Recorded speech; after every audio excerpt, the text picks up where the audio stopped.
amis chasseurs et tireurs.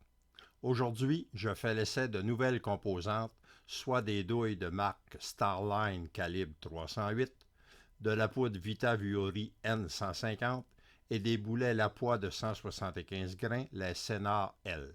Je vais vous montrer chacune des étapes que je vais faire pour préparer les balles et les résultats obtenus au champ de tir. Comme il s'agit de douilles neuves, ma première étape sera d'uniformiser l'intérieur du flash hole ou trou d'évent. À cet effet, je me sers d'un outil vendu entre autres par la compagnie 21 Century. Profitant de l'expérience acquise au cours de la dernière année, et comme il s'agit de douilles n'ayant jamais été tirées, j'ai décidé de suivre de façon très précise les modifications qu'elles vont subir au cours des premiers tirs.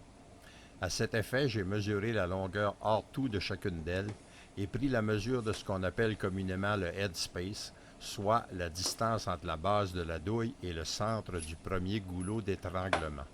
Je possède plusieurs outils pour prendre cette mesure. Mon favori est le micromètre conçu à cet effet et vendu par la compagnie Wilson.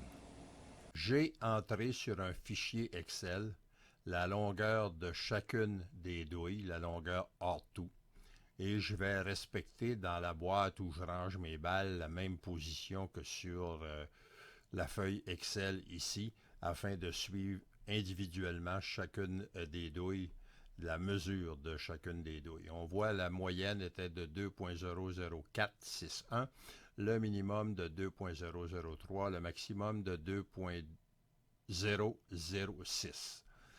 J'ai aussi rentré le headspace de chacune des douilles de la même façon.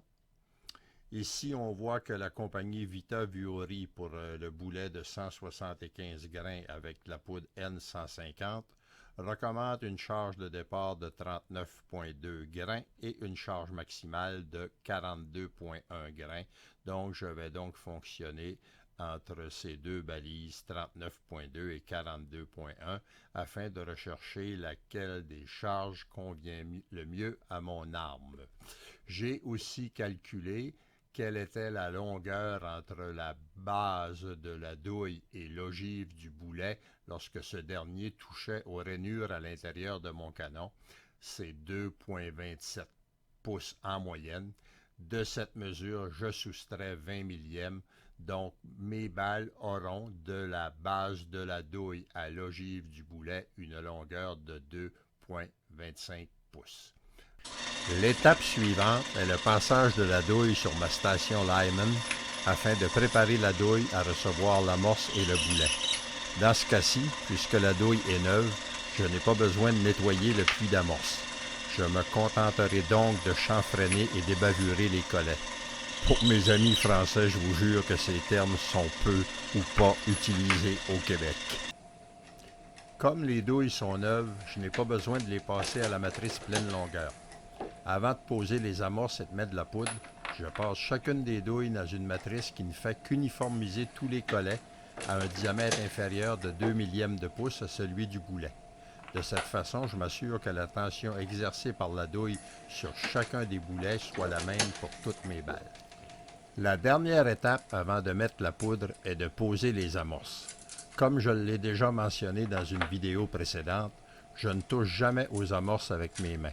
Je me sers donc dans un premier temps de l'outil RCBS à cet usage et ensuite je m'assure avec le système intégré à ma presse que toutes les amorces sont à la même profondeur dans le puits d'amorce et surtout qu'elles ne dépassent pas la surface de la douille.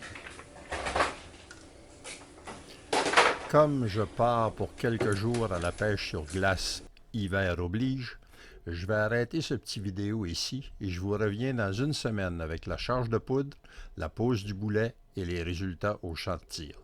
Bon tir et à la prochaine.